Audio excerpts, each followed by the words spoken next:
तर आज होता श्रावण महिन्यातला दुसरा सोमवार. तर नाही का आज मला दोघांना पण उपवासच होता तसा.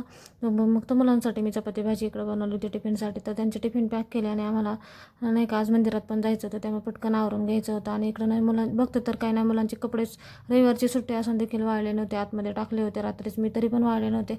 तर मी काय इकडे हेअर ड्रायर घेतला आणि ते सुकवायला लागले आणि इकडे थोडेफार सुकवले. तेवढ्यात लाईट पण गेली. लाईटीला पण नेमकं त्याच वेळेला जायचं होतं, कधी जात नाही नेमकी त्याच वेळेस गेली. आणि मग थोडेफार सुकले होते, तसेच कपडे मुलांना घातले आणि शाळेत पाठवलं. आणि नंतर ना इकडं आहोंसाठी खिचडी करायची होती, मी तीच घेतली होती. आहोंसाठी खिचडी केली. मी तर काही सोमवारची खिचडी खात नाही, पण त्यांच्यासाठी करावी लागली. आणि नंतर आम्ही गेलो मंदिरामध्ये आता श्रावण महिना आहे म्हणल्यावर गर्दी तर राहणारच, त्यामुळं काय गर्दी होती भरपूर. आणि मग मस्त दर्शन घेतलं असं महादेवाचं. आणि नंतर विठ्ठलाच्या मंदिरात गेलो, तिथे दर्शन घेतलं आणि थोड्या वेळ मस्त असं 5 मिनटं बसलो शांत निवांत. आणि त्यानंतर लगेच घरी आलो. नंतर बाकीचे कामे केले आणि संध्याकाळच्या वेळेस नाही का मुलं शाळेतून आली आणि नाही लगेच म्हटली मला मैत्रिणीच्या घरी जायचं आहे. मग ते मैत्रिणीच्या घरी ना अभ्यास भरपूर आहे म्हणून ती गेली होती.